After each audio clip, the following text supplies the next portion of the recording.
বন্ধুরা, আমাদের বাড়িতে হওয়া ছোট ছোট কথায় কিছু লক্ষণ রয়েছে।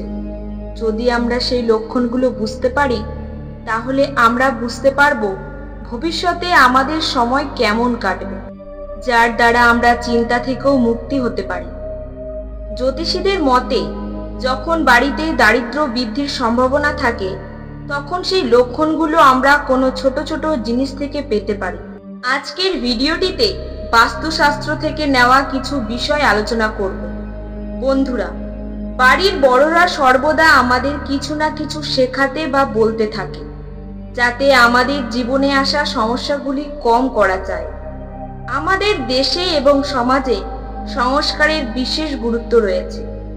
এটা শুধু আমাদের ভালোর জন্যই নয়, এটা আমাদের মস্তিষ্ককেও জাগ্রত করে। তবে একই রকম কিছু বিষয় ধর্মগ্রন্থে উল্লেখ করা হয়েছে, যা অনুসরণ করলে আপনার দিনটি ভালো হয়ে উঠবে। বন্ধুরা, আজ আমরা আপনাদের এমন কিছু তথ্য দেব, যাতে আপনাদের ধন, মান, সম্মান সবকিছু বৃদ্ধি পাবে। বন্ধুরা, আজ আমি আপনাদের এমন কিছু কথা বলবো, যা আপনাদের দুর্ভাগ্য দূর করতে পারে। আজ আমি আপনাদের শিব পুরাণের এমন কিছু কথা বলবো। শিব পুরাণে বলা আছে, একজন মানুষ দান করলে সে তার জীবনের সমস্ত দুঃখ কষ্ট থেকে মুক্তি পাবে। কিছু কিছু সময় মানুষকে এমন কিছু সমস্যায় ঘিরে ফেলে, যার ফলে সে মনে মনে কষ্ট পেতে থাকে, যার কারণে সে না নিজের সমস্যা নিজে মেটাতে পারে, না অন্য কাউকে বলতে পারে। বন্ধুরা, মহাদেবের পূজা এবং আরাধনা করলে সমস্ত পাপ এবং কষ্ট দূর হয়ে যায়। এটা এমন কোনো কথা নয় যে আপনি হাওয়ার মধ্যে এই কথা বলে দেবেন আর সেটা ছড়িয়ে যাবে। সবচেয়ে বড় কথা হলো বিশ্বাস। যদি আপনি শিব মহাপুরাণ বিশ্বাস করেন, তাহলে অবশ্যই আপনি যে ভুলগুলো করেছেন সেই ভুলগুলো আপনি সোমবার দিন থেকে পূজা শুরু করবেন। আর যদি ভগবান শিবের কাছে ভুলগুলো বলেন, তাহলে নিশ্চিতভাবে আপনার সমস্ত দুঃখ কষ্ট দূর হবে। আজ আপনাদের জানাবো কিভাবে আপনি আপনাদের দুর্ভাগ্য দূর করবেন। শিব পুরাণের এমন কিছু তথ্য বলবো, যা করলে অবশ্যই দূর হবে। শিব পুরাণে বর্ণিত বিশেষ অলৌকিক প্রতিকার, যা দুর্ভাগ্য দূর করে। আজ আপনাদের এমন কিছু দানের কথা বলবো, যে দান করলে আমরা আমাদের কষ্ট থেকে মুক্তি পেতে পারি। এবার আপনি ভাববেন, শিব পুরাণে এমন কি আছে? শিব পুরাণে ভগবান শিবের বিস্তারিত চর্চা করা রয়েছে। এখানে এমন 6টি দানের কথা বলা আছে, যা দান করলে আপনার জীবনের সমস্ত দুঃখ কষ্ট দূর হয়ে যাবে। বন্ধুরা, শাস্ত্রে যাদের দানী মহাদানী বলা হয়, তারা দানের দ্বারা পূর্ণ কাজ করে চলেছে। যেমন কর্ণকে বলা হয় মহাদানকারী, আবার রাজা বলি ও রাজা হরিশ্চন্দ্র, কে তাদের কথা জানে না? তাদের সবচেয়ে বড় দানী বলা হয়ে থাকে। স্বপ্ন দেখার পর যে তার সমস্ত রাজ্য ত্যাগ করে দেন, তাদেরকেও মহাদানীর শ্রেণীতে রাখা হয়। তাহলে তার মানে এই নয় যে তিনি তার ইচ্ছা মতো দান করবেন। আরও একটি বিষয় যে আপনি যদি কোনো দান করেন, তবে শাস্ত্র অনুসারে আপনি যে দান করেন তা আপনার কাছে 100 গুণ ফিরে আসবে। তাই আপনি কখনোই ভাববেন না যে দান করলে আপনার ভান্ডার শেষ হয়ে যাবে। কারণ আপনি যদি শিবকে অর্পণ করেন বা কিছু দান করেন, যদি এটি আপনি নিয়মিত করেন, তাহলে ভগবান শিব 100 গুণ আপনাকে ফেরত দেবে। যদি শাস্ত্রে লেখা থাকে, তাহলে এই দান আপনাদের নিশ্চিত করতে হবে। তাহলে এখন আমাদের জানতে হবে কোন জিনিস আমাদের দান করতে হবে, কিভাবে আমাদের চিন্তা দূর হবে এবং আমাদের দুর্ভাগ্য কিভাবে দূর হবে। সর্বোপরি হলো লবণ। লবণ যদি কেউ দান করে, তাহলে সেই ব্যক্তির প্রত্যক্ষ এবং পরোক্ষভাবে সমস্ত কষ্ট দূর হবে। প্রত্যক্ষ কষ্ট হলো সেটা আমরা নিজেরা মনে মনে পেয়ে থাকি, কাউকে সেই কষ্ট আমরা বলতে পারি না। এর থেকে মুক্তি পেতে আমাদের সোমবারে লবণ দান করতে হবে। তাহলে আমাদের চিন্তা, দারিদ্র, কষ্ট সব দূর হয়ে যাবে। লবণ দান করলে আপনার সমস্ত দুর্ভাগ্য দূর হয়ে যাবে। কিন্তু মনে রাখতে হবে যে যখন আপনি লবণ দান করবেন, তখন কখনোই হাতে হাতে পড়বেন না। আপনি লবণের প্যাকেট নিচে নামিয়ে দেবেন। সব থেকে ভালো হয় যদি পাথর লবণ দান করেন। আপনি খাওয়ার লবণও দান করতে পারেন। এই লবণ দান করলেও আপনি এই কষ্ট থেকে দূর হতে পারবেন। দ্বিতীয়ত, গুড়। গুড় দান করলে আমাদের সম্পর্ক মধুর হয়ে ওঠে। গুড় দান করলে একে অপরের সাথে সম্পর্ক ভালো হয়। যদি স্বামী স্ত্রীর সম্পর্কে সারাক্ষণ ঝামেলা হয়, মারামারি হয় এবং তা বিচ্ছেদের পর্যায়ে চলে যায়, তাহলে আপনি মহাদেবের শরণাপন্ন হন। শিব হলেন দেবাদিদেব মহাদেব। দেবতারা আপনার সমস্ত দুঃখ কষ্ট দূর করবেন। যেমন কেউ যদি দীর্ঘদিন অসুস্থ থাকে, তাকে যদি কোনো জ্যোতিষীর কাছে নিয়ে যাওয়া হয়, তাহলে সেই জ্যোতিষীও তাকে মহাদেবের আরাধনা করতে বলবে।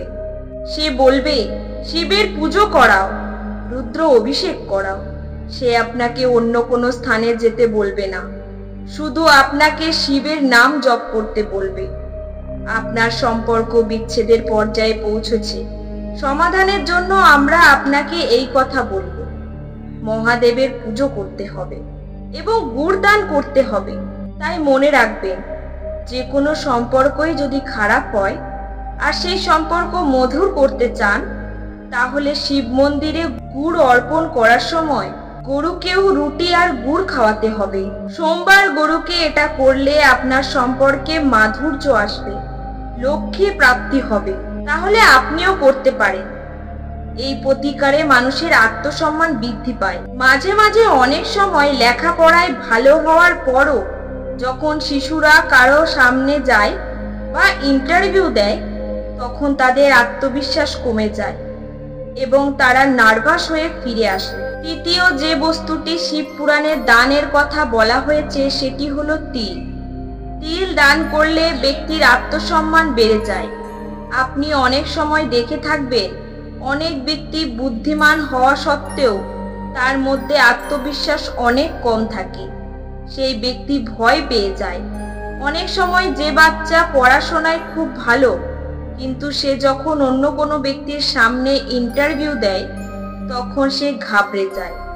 তখন সে ভয় পেয়ে ফিরে চলে আসে, পিছিয়ে যায়। তাই এই পরিস্থিতিতে আপনাকে সোমবার কালো বা সাদা তিল দান করতে হবে। যদি আপনি কালো তিল দান করতে চান, তাহলে শনিবারও আপনি দান করতে পারেন। এটা খুব উত্তম দিন। চতুর্থ দান, ঘি। ঘি দান করলে অসুখ দূর হয়। যদি আপনার বাড়িতে কোনো শিশু থাকে বা আপনার আশেপাশে কোনো শিশু থাকে যারা সর্দি কাশির মতো রোগে ভুগছে, তবে আপনি ঘি ওই শিশুকে ছুঁয়ে দান করতে পারেন। যদি আপনি গরুর ঘি দান করেন, তাহলে ওটা অত্যন্ত শুদ্ধ বলে মানা হয়। বন্ধুরা, আপনারা যদি এইভাবে দান করেন, তাহলে আপনার সমস্ত রোগ এবং সমস্যা দূর হবে এবং দেবী লক্ষ্মীরও প্রাপ্তি ঘটে। আমরা সকলেই জানি যে মহাদেবকে পঞ্চমৃত দিয়ে অভিষেক করানো উচিত। পঞ্চমৃততে ঘিও থাকে, তাই ভগবান শিবকে ঘি অর্পণ করা উচিত, যাতে ভগবান শিব আপনার সমস্যাগুলি সমাধান করে। বন্ধুরা, এই সমস্ত দান আমাদের সোমবারে করতে হয়। যদি আপনি এখনো চ্যানেলটিকে সাবস্ক্রাইব না করেন, তাহলে চ্যানেলটিকে সাবস্ক্রাইব করুন, যাতে এই তথ্যগুলি সবার আগে আপনার কাছে পৌঁছতে পারে। পঞ্চম দান হলো চাল। আমরা অনেক রকমের চাল দান করে থাকি। আমরা যখনই কোনো পুজোর উপবাস করি আর উপবাস শেষ হওয়ার পর আগে বলি যে একটি ব্রাহ্মণ ভোজের আয়োজন করি। সর্বদা একটি ব্রাহ্মণ ভোজের আয়োজন করুন। যদি আপনি চাল দান করেন, তাহলে মাতা অন্নপূর্ণা কখনই আপনার ভান্ডার খালি রাখবেন না। আপনি আপনার অন্ন ভান্ডার কখনোই খালি হতে দেবেন না। আমরা সবাই জানি যে মা অন্নপূর্ণা ভগবান শিবের শ্রেষ্ঠ অর্ধাঙ্গিনী। মাতা অন্নপূর্ণা ভগবান শিবকে বলেছিল, যে ব্যক্তি সর্বদা তাকে সম্মান করবেন, সেই ব্যক্তি কখনো অন্ন ভান্ডারে শূন্য হবে না। এর অর্থ হলো সর্বদা সেই ব্যক্তির ধন সম্পদ এবং অন্ন ভান্ডার পূর্ণ থাকবে। ধনসম্পদ ও অন্ন ভাণ্ডার যোগ করে সেই ব্যক্তির খাদ্য ও পানীয় পূর্ণ থাকবে। যে ব্যক্তি কালো তিল দান করতে পারে সেই ব্যক্তির বাড়িতে কখনো ধন ও মা লক্ষ্মীর কোনো কম থাকে না। যদি আপনি এই দান শিব পুরাণ অনুসারে শনিবারে কালো তিল এইভাবে দান করেন তাহলে অবশ্যই আপনার বুক প্রসারিত হবে এবং আপনি এখন যে সমস্যায় ভুগছেন, যে দুর্ভাগ্যের সাথে আপনি লড়াই করছেন, তা ধীরে ধীরে দূর হবে। কারণ দ্রুত কিছু হয় না, এটা হলো সমাধান। যখন আপনি ঈশ্বরের শরণাপন্ন হন তখন ঈশ্বরও আপনার অবস্থার চিত্র আকারে আপনাকে পরীক্ষা করেন, যার কারণে আপনি অনুভব করতে পারেন যে আপনার সংকট বাড়ছে কিন্তু ধীরে ধীরে বৃদ্ধি পাচ্ছে না। ভগবান তার দুঃখ দূর করেন। যখনই আপনি এমন পরিস্থিতিতে পড়েন তখন শুধু ধৈর্য ধরুন। ষষ্ঠ এবং শেষ কথা হলো কাপড় দান করা। জামা কাপড় দান করলে একজন ব্যক্তির আয়ু বৃদ্ধি পায়, এই সমস্ত প্রতিকার শাস্ত্রে বর্ণিত হয়েছে। এইভাবে যদি আপনি দান করতে থাকেন তাহলে আপনার জীবন থেকে সমস্ত দুঃখ কষ্ট দূর হয়ে যাবে। আপনি সমস্ত সমস্যা থেকে মুক্তি পাবেন, আপনার দুর্ভাগ্য দূর হবে। ধন্যবাদ।